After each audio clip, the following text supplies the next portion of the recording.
Now at 9, a diver is dead after an accident in Missouri's Roaring River State Park.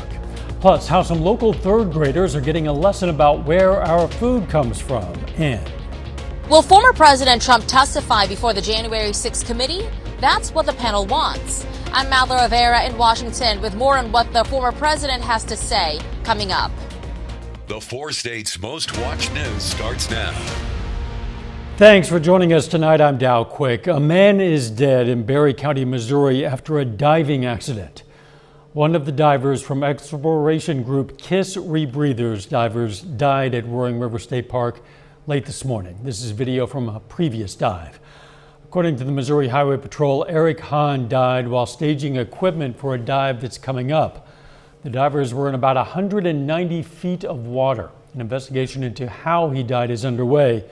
You'll find more on this story right now at KOAMnewsnow.com. McDonald County, Missouri authorities have issued an arrest warrant for a former pastor accused of rape. They're looking for Raymond Lambert II of Washburn. Court documents show that he's accused of raping a 10-year-old girl during the summer of 2013. She just reported it this past August. The victim told investigators she was visiting relatives near Lambert's residence when that rape occurred. Let's check in with Sam Lane for our first look at the weather. Thank you very much, Dow. It's been a beautiful day across the area, a little bit on the windy side, and of course, as a result, we were under a fire weather warning, but that has now expired about an hour ago, and we're looking at some showers right now across our area, and we're looking at those mainly across northeastern Oklahoma, and that's going to continue for this evening. And then as we go through tomorrow morning, we're going to start to see some of those showers redevelop down in northwestern Arkansas. And if we take a look, we're still in the drought, mainly across southeastern Kansas, northeast Oklahoma, and southwest Missouri. Then as we go through, we're going to see some changes in our forecast. So we'll have all the details coming up on that in just a little bit. All right, we'll catch you soon. Ascension Via Christi is closing its Fort Scott Family Medicine Clinic on November 11th. Its emergency department there will remain open. As that clinic closes, Girard Medical Center is stepping in. They'll take over the practice at the 109 South Main Clinic. Anyone who goes to the family clinic and wants to continue receiving care there must request a transfer of medical records. The phone number to call to make that happen is on our website. Again, KOAMnewsnow.com. Local third graders learn a lesson in agriculture today. Carthage High School Future Farmers of America hosted them at the Carthage Fairgrounds. They taught the kids about how their food gets from farm to table. KOAM's Shagun Bamadela has more.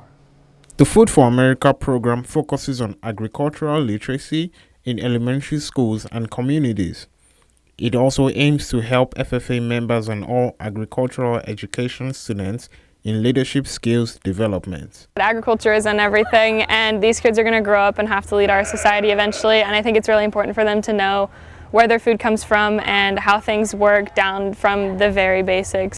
FFA officials tells me why teaching agriculture is important. And without farmers and agriculturalists, we wouldn't have the world that we have today. So our goal is to teach students and impact their lives so that when they grow up, they might be involved in agriculture and make that lasting impact in other people's lives. It's important for these kids to come and find out, that chocolate milk doesn't come from brown cows, and that there's actually different things that we use these animals for other than meat purposes, like we get wool from sheep to use clothing and just different things like that. Less than 2% of the American population are farmers, and many students are not exposed to agriculture on a daily basis. And so there's a big gap in between the farmers and the consumers, and what we're trying to do today is bridge that gap so people can understand why this food is produced that way, how it is done, and so there's a direct communication basically from the producers to the consumers. In Carthage, Shagun Bamdeli, KOAM News. Third graders visited different stations at the fairgrounds that included facts about agriculture and farm animals. A new restaurant is coming to Pittsburgh. KOAM has confirmed that IHOP, the International House of Pancakes, will open a restaurant in Pittsburgh sometime in mid-2023. It's going to be at 200 West Centennial. That's where Gusano's Pizza used to be. IHOP says it'll announce an exact opening date as that time comes closer. With the House January 6th committee wrapping up its public hearings with a vote to subpoena former President Trump, what happens next? We're still waiting to see whether Mr. Trump will comply, refuse, or invoke the Fifth Amendment. Madeline Rivera reports from Washington. New footage shows just how high tensions were on January 6th. Nobody comes, I'm going to punch him out. Speaker Nancy Pelosi outraged as former President Trump's supporters marched to the Capitol. The dramatic, never-before-seen video taken by Alexandra Pelosi, a documentary filmmaker and the speaker's daughter. I'm going to punch him out and I'm going to go to jail and I'm going to be happy. After evacuating the Capitol, congressional leaders begged for the National Guard to intervene. At the same time, they were trying to figure out how to continue the election certification process. There has to be some way we can maintain the sense that people have that there's some security or some confidence that government can function. The January 6th House Select Committee wants the former president to testify. They voted to subpoena him at the end of what was likely their final public hearing Thursday, a move that sparked some criticism. If they really wanted him to appear, they could have issued that subpoena any time in the last 15 months. A source close to former President Trump tells Fox he, quote, loves the idea of testifying before the committee, which he calls corrupt. But in a new memo, he did not address whether he would honor the subpoena or ignore it. The panel is under a time crunch because if Republicans flip the House in November, they will likely dismantle the committee come January. In Washington, Madeline Rivera, Fox News. Stocks plunged this afternoon with the news of flat retail sales and high inflation. The Biden administration says bringing down inflation is a top priority. But with midterm elections less than a month away, time is running out for an economic turnaround. Reporter Carolyn Shively has details from Washington. Wall Street closed out a volatile week Friday after a worse than expected retail sales report showing no growth in September. That's worse than what economists had predicted. The report definitely shows the consumer is continuing to slow.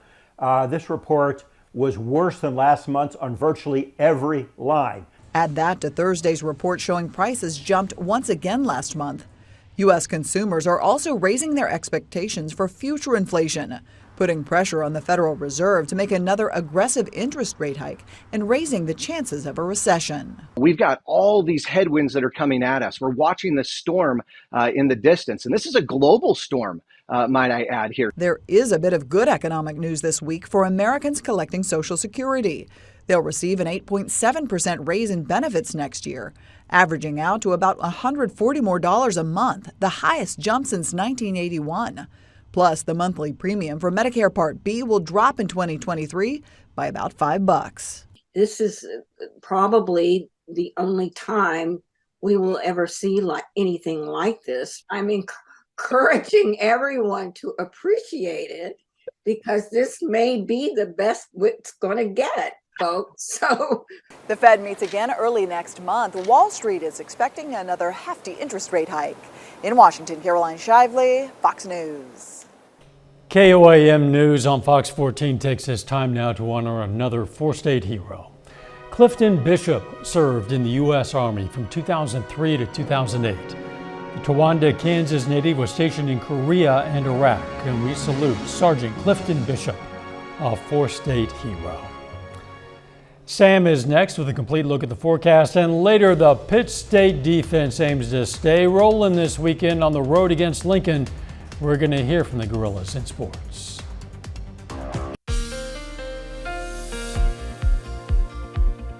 Well, friends, we had a beautiful day, a little bit on the breezy side, but not too bad. It also exacerbated the fire danger out there, but that has now expired.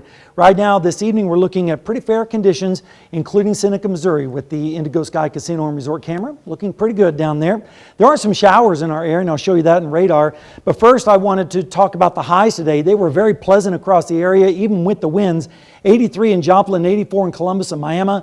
Also close to 90 up there in the Ville with 86 degrees, 85 in Nowata. A little bit cooler up to the north where they only made it up to 77 in Nevada. All right, let's take a look and show you what's going on as far as the almanac. 83 today, 41 was the low. Above normal on the high, but below normal on the low. We weren't too far from that record of 90 back in 1963 and 32 degrees. That's going to be kind of common around here in the next few days, and we'll get to that in the forecast. Over the last several days, we've seen above normal temperatures on the highs. Yesterday was normal, today was back above normal, but I think we're going to see some below normal highs in our forecast. Radar right now shows those showers up to the north earlier this evening, but as that front has made its way to the south and east, we're now starting to see redevelopment back in northeastern Oklahoma and around Sedan and over there towards Independence and Coffeyville. This is mainly moving to the south and east, so it looks like mainly the folks in Oklahoma and northwest Arkansas have the best chance of picking up some showers for tonight. Temperatures right now are still in the 70s. You can kind of make out the front right through here where the wind is changing direction. It is slightly cooler behind the front, but not really. It's mainly a drop in dew points at this point. 72 in Grove right now, 66 in Neosho, and 65 over in Monette. Let's look at the dew points, because there you can see dew points do drop off a little bit further to the north, and you can see dew points are generally in the upper 30s to around 40 degrees, and that's what's causing those showers to develop across our area. 71 right now, feels like 71, dew points 40, but the humidity is still low at 32%, so a lot of those showers are probably evaporating even before they hit the ground. Your future forecast looks like this. The front moves through tonight. The wind's turned around to the north and east with lows generally in the 40s. And then tomorrow we'll see partly cloudy skies, especially if you're going over to Carthage for the Maple Leaf Parade tomorrow. Looks pretty good. Highs generally in the upper 70s to around 80 degrees. But then as we go through tomorrow night into Sunday morning, notice storms developing down in northeast Oklahoma, moving across into northwestern Arkansas. That's where the best chance of rain is going to be over Saturday night into Sunday morning. Then we have another front dropping down, but this one's going to come through dry.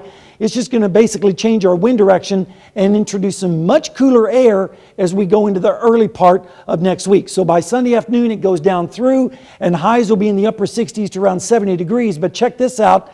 As we go into Monday morning, we're going to see lows in the 30s up to the north, and including Joplin with 39, 40s down to the south. How about the next 7 days? Well, 80 tomorrow, 71 Sunday, 60, only 60 Dow on Monday, and even cooler on Tuesday with a high of only 51, with a pretty good freeze around the area, the first of the fall. And then we get right, of course, back to normal late next week. Yeah, in the meantime, fall definitely settling in, the temperatures. Absolutely. Falling. Yep. Thanks, Sam. Coming up, police in North Carolina searching for a motive. A 15-year-old boy is in custody after a mass shooting has left 5 people dead. I'm Rich Edson in Raleigh, North Carolina. I'll have that story coming up. A North Carolina neighborhood is reeling after a mass shooting left multiple people dead. Police are now working to piece together a timeline of what led to the violence. Reporter Rich Edson has more. Investigators are searching for a motive in the fatal shooting of at least 5 people in a Raleigh suburb. Police say the crime scene stretches across 2 miles. They say the suspected gunman, a 15-year-old boy, shot 2 people in the streets of a neighborhood Thursday before fleeing to a walking trail where he fired again. He was arrested after an hours-long standoff involving multiple agencies. He's in the hospital in critical condition. My heart is heavy because we don't have answers as to why this tragedy occurred. The Raleigh Police Department and the Raleigh community is resilient, and we stand strong, and we will heal. The shooting started about 7 miles from downtown Raleigh. Police say the victims range in age from 16 to 52 years old. Among them, a 29-year-old off-duty police officer, Gabriel Torres. Police say he was on his way to work when he was shot. At least 2 other people were injured. Neighbors say the violence has rocked the Raleigh community. Yeah, I'm kind of in a daze. I mean, of all the places on your own street, that's just insane. So, I mean, I'm just, dazed. Thursday's shooting was the 25th fatal mass killing this year. North Carolina Governor Roy Cooper is demanding lawmakers take action. We cannot and we will not turn away from what has happened here. We must be resolved to make changes. Police say they're going to release an updated investigative report on this shooting within the next 5 days. In Raleigh, North Carolina, Rich Edson, Fox News. Still ahead, pretty cool or kind of scary, self-flying cargo planes.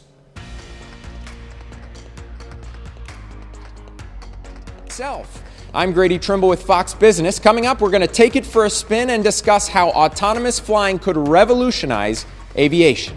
That's next. Our veterans. San Francisco-based company is aiming to operate a fleet of modified self-flying cargo planes without any pilots on board. Reporter Grady Trimble took a ride in one of these aircrafts and has details. Here it is. It's a Cessna Grand Caravan. It looks like any other plane of its type, but if you look a little closer, you can see it's retrofitted with sensors and other technology that allow this plane to fly itself. We went up for a flight with X-Wing and saw it firsthand. The plane can taxi, take off, fly, and land with no help from the pilot. You can see the yoke or the controller in this video turning itself. While the plane is in the air, there's someone in what they call the Mission Control Center on the ground communicating with air traffic control and monitoring the flight. And right now, there's still a safety pilot in the cockpit. X-Wing hopes eventually, though, passengers will feel comfortable getting on a plane with no pilot at all. But the plan is to start with cargo flights from one small airport to another with a goal of flying without a pilot by 2025. We can fly to remote areas, we can fly over non-densely populated areas, we can fly without passengers on board. Like packages don't really care if there's a pilot in the front or not. We do think people will be getting into remotely supervised or operated aircraft by the end of this decade, especially for regional routes on smaller aircraft. It's entirely doable. A number of companies are working on autonomous planes like this one. The pilot shortage that's going on right now is only expected to get worse, so this type of technology could really revolutionize aviation and help solve that problem. In Concord, California, Grady Trimble, Fox Business. Up next, going to learn what the favorite candies are. It's state by state all across the U.S. Hey, we're getting closer to Halloween, and Instacart is out with its list of the top candy purchases across America. Hershey's, which makes Reese's peanut butter cups, and M&M Mars dominated Halloween candy sales last year, with this year's data still to come. America loves Reese's peanut butter cups in 33 states. Many of them are in the East, South, and much of the Midwest. Out west in 15 states, people scarf up peanut M&Ms, and in New Hampshire and Hawaii, people really enjoy regular M&Ms. Other popular candies include Snickers, Hershey's, chocolate, Twizzlers, and Kit Kat. They all sound like winners to me. 30 more minutes of news, weather, and sports coming your way. We're going to look at efforts to restore an old Southeast Kansas schoolhouse. Russian President Vladimir Putin warning Ukrainian allies not to interfere. I'm Trey Yangst in Kyiv. I'll have the details coming up. Low price. The Southeast Kansas Humane Society is finding it hard to get their larger dogs adopted. KOAM's Yana Hautala learned about an adoption story and talked with the new dog owner. This little guy is Reno. He's been in and out of families in his life, and he has been living at the Southeast Kansas Humane Society. Now, Mary Weirman is coming to his rescue. They can't languish in there forever. It's hard on them when they're in a kennel all day, all night, and they're not really getting the interaction with people that they need. Reno's adoption story is a bit different than usual, as he's been to the Humane Society twice. He was back at the Humane Society for several months, so I think, he was probably feeling a little lost and, just wanting to be with a family. Jasmine Kyle from Southeast Kansas Humane Society says dogs are not just dogs. They have feelings, they experience trauma, and if they are returned to the shelter after their initial adoption, they know exactly what a shelter is. They got experience with living on a couch with us. They got experience of going to bed at night with their family. It's extremely hard for them because, yes, we provide them the best that we can out here with activity, enrichment, and love from our staff, but there is nothing that beats a home. Kyle is grateful Reno found his forever home, as shelters in Kansas currently have lots of large dogs that are not getting adopted. She says she could see the connection between Reno and Weirman immediately. He would follow them. And I was like, okay, there is a connection already. And it was beautiful. As soon as we handed off, he did a backwards look, and then he just smiled and he walked out the door with her, and we knew it was meant to be. Weirman says adopting a dog is the best decision anyone can make. Go out and walk a dog. You might find that you really like having that partner, and you might change your mind. Change your mind and change one lucky dog's world. In Pittsburgh, Janna Haudala, KOAM News. Great story. Jasmine Kyle from the Humane Society says intakes for animals have gone up 87%. This reminds us every animal that gets adopted will give a space to stay for new intakes. Maple Leaf Festival is underway in Carthage, and it takes a lot of planning and coordination. One of the main groups helping make sure everything runs smoothly is the Carthage Police Department. They're crucial in keeping the thousands of people attending the festival safe and having a good time. Officers there for number one, crowd control, emergency access if needed, but also, they're there just to keep the people safe. And when a parade or a big event like that happens, people seem to forget that the rules still apply. Safety rules still apply. You can't just do anything that you want to do. The parade kicks off tomorrow morning, 9 a.m. A historic school northeast of Parsons, Kansas is now open again. KOAM's Carrie Worthen has that story. It was a wonderful experience going to school here. The history of the schoolhouse far predates the visitors' time here as students. It was built in 1877 and efforts to restore it go back more than 50 years. Roger Pruitt with the Oak Grove School Historical Society says much of the work has been done in the last 30 years, but the majority has been done in the last 5 years. So the whole intent of restoring this school is to set it up so that we have a program of Kansas history for fourth grade school students. And so they'll be able to come out here and have a living history experience. Oak Grove has a connection to the Ingalls family portrayed in the books and TV series Little House on the Prairie. Baby Grace, played by Wendy Lou Lee, visits the schoolhouse for the first time. I was invited to Kansas for this open house to promote this amazing one-room schoolhouse that is historic and it has a great significance for Little House on the Prairie and the story of the Ingalls family going west. Oak Grove was built on the Osage Trail, the route that thousands of migrating settlers followed into Kansas after the Civil War. When you stand in front of the Oak Grove Schoolhouse, you stand upon the same route traveled and frequented by these determined pioneers. And they crossed the river, the Neosho River, just a mile and a half east of here, and then came up through section 25 into this section, section 36, and crossed right here in front of this school location. The school may look a little different, but to the students who attended Oak Grove School, the memories are forever. Standing up here on this stage, this room doesn't look nearly as big as it did whenever we were in grade school and doing a play or something up here. Now the schoolhouse where generations of students receive their education can provide a lesson in history for future generations. In Parsons, Carrie Worthen, KOAM News. Oak Grove has been listed on both the Kansas and National Historic Sites registers. You can learn more about the school on our website, KOAMnewsnow.com.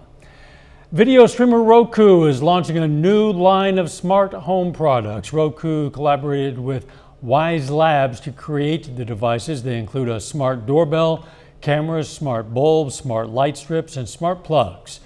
The prices for Roku's cameras start at $26.99. The devices are available for purchase on the Roku and Walmart website. Russia's war on Ukraine is nearing its 8th month this week. Several regions in the war-torn country were hit hard by Russian strikes. Despite the increase in violence by the Russians, Ukrainian soldiers managed to regain some ground along the southern front. Reporter Trey Yingst is in Kyiv with more. We've always said we're open to negotiations. We even reached certain agreements in Istanbul. But as soon as the Russian troops withdrew from Kyiv, the desire to negotiate with the Kyiv authorities had immediately disappeared. Russian President Vladimir Putin with some harsh words for Ukrainian officials and anyone who says he's not open to negotiations. This comes days after UN members overwhelmingly condemned Russia's annexation of Ukrainian territory. Putin firing back, warning any further involvement could result in a catastrophe. A direct clash of NATO troops with the Russian army is a very dangerous move which could lead to a global catastrophe. I hope those who are saying this are smart enough not to take such a step. Meanwhile, a new round of missiles hit the southern Ukrainian city of Zaporizhia on Friday, damaging mill production plants, residential buildings, and leaving cars charred. This week's relentless airstrikes come as Moscow loses more territory and Ukraine's military regains ground along the southern borders. Many in hard-hit areas say they're now used to the new reality and the fear that comes with it. We got used to the missile strikes. The only thing is, we're told to hide. Hide where? We don't have a place to hide nearby. You can't hide in the cellar because you'll be trapped, and no one will find you. The United States and Germany are set to deliver missile defense systems to Ukraine later this month to help counter Russian threats. In Kyiv, Trey Yangst, Fox News. A bit later, we're going to learn how tourists are able to get an up-close and personal look at the city of Jerusalem without leaving home. This week. It was another beautiful day across the 4 states, a little bit on the breezy side, but I think we kept things under control just a little bit. And certainly the fire danger was not a good thing, but that is improving as well. And we'll show that on radar in just a second. But right now, pretty nice evening down at Indigo Sky Casino and Resort in beautiful Seneca, Missouri. All right, let's take a look at the temperatures this afternoon. They warmed up quite nicely, especially out towards the west, where they almost touched 90 degrees out there in the Ville at 86, 85 in Fredonia, 85 in Bartlesville, 84 in Howard. A little bit cooler up to the north, where they only made it into the upper 70s in the northern sections. And here in Joplin, we made it up to 83 after starting out at 41, which was below normal, but above normal on the high, so it kind of balanced out. The records are 90 back in 1963 and 32, 2002. And check out the rainfall this month. So far, only a little bit less than 3/10. If we keep this up, we're going to end up being the 4th driest October in Joplin history, coming on the heels of the 4th driest September. So you can see why we are in exceptional drought right now in southeastern Kansas, southwest Missouri, northeast Oklahoma, of course, and surrounding that is extreme drought, and that encompasses the entire rest of the area. However, there is some hope on the radar. Right now you can see some showers developing along this frontal boundary that's moving through the area from north to south right now. Even some thunderstorms starting to be picked up a little bit there in northeastern Oklahoma. Let's zoom in and show you a little bit closer view around northern Washington County, Dewey and Copan, down to just west of Nowata, then down towards Claremore and Adair, and then of course a few showers around Veneta. This is all moving towards the south and east towards Delaware County. So a few showers might be occurring over there in Grove and Jay in just a little bit. Temperatures right now are in the 70s for the most part. There are a few 60s up to the north in Nevada with 68 and 63 degrees over there in Stockton. Dew points, they're up as well from what they were yesterday. Yesterday they were in the 20s. Today they're a little bit more moist and they're in the upper 30s to around 40 degrees, helping out with the fire conditions. Right now it's 71, feels like 71, dew points 40. Humidity is still low at 32%, and the pressure is currently steady. Your forecast for tonight, that boundary is going to sail through the area, and we're going to see temperatures in the 40s once again tonight with northeasterly winds. Then as we start the day tomorrow, if you're heading over to Carthage for the parade, looks like it's going to be great weather, easterly winds with highs in the upper 70s to around 80 degrees across our area. But notice, as we go through tomorrow evening, storms redevelop in northeastern Oklahoma, mainly down to the south of the metro, also including northwestern Arkansas for our friends there in Gravette and Bentonville. Then we have another front moving through Sunday morning, and that will drop temperatures in the 40s up to the north and 50s elsewhere. Then on Sunday afternoon, noticeably cooler with highs only in the upper 60s to around 70 degrees. And then Sunday night into Monday, check this out, lows in the 30s up to the north, including Joplin with 39, 40s down to the south. But the cold weather is not going away anytime soon, because on Tuesday morning, we'll have a low of 30, which is freezing, and then Wednesday morning, 28. So the freezing conditions are here, and winter, of course, is knocking on our door. Yeah, it'll Won't be be here. long. Be here too soon, I'm afraid. All right. Thanks, Sam. Coming up in sports, we're going to hear from the voice of the Chiefs, Mitch Holthus, on this week's AFC showdown with the Buffalo Bills. Plus, Pitt State Gorillas try to stay undefeated this weekend against Lincoln. Jacob Leonard has that and more next. We're here to... Delta Airlines says it's expecting travel growth to continue, with passengers willing to pay for higher fares. A report says the company is continuing to see strong travel demand through the fall, despite high inflation and recession fears. Delta posted a $695 million profit for 3 months ending September 30th. Delta says it raised prices to cover fuel and labor that haven't dented demand. The company also says new combined hybrid work and leisure schedules have helped their business. A new virtual venture in Israel is giving tourists the chance to visit holy sites without even leaving home. Reporter Tina Kraus has that story. Some of the most sacred sites in the Holy Land are welcoming everyone inside. There are no religious restrictions, just one requirement, a VR headset.